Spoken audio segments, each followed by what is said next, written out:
हाम्रो जीवनमा सधैँ सही समय आउँछ भन्ने छैन, तर गलत समयमा पनि सही काम गर्ने मान्छे चाहिँ कहिले पनि असफल हुँदैन, कहिले पनि जीवनसँग हार्दैन। त्यसैले टाइमिङ रङ हुन सक्छ, हाम्रो जिन्दगीमा गलत समयहरू आउन सक्छन्, तर गलत समयमा पनि हामीले सही काम के हो, हाम्रो इथिक्स मोरालिटीलाई सम्झेर सही काम गऱ्यौँ भनेदेखि हामीले जिन्दगीमा हार्नु पर्दैन। जित होला या नहोला अलग कुरा हो, तर हार्नु पर्दैन।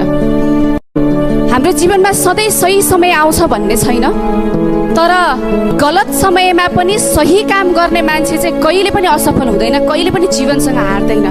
त्यसैले टाइमिङ रङ हुन सक्छ, हाम्रो जिन्दगीमा गलत समयहरू आउन सक्छन्,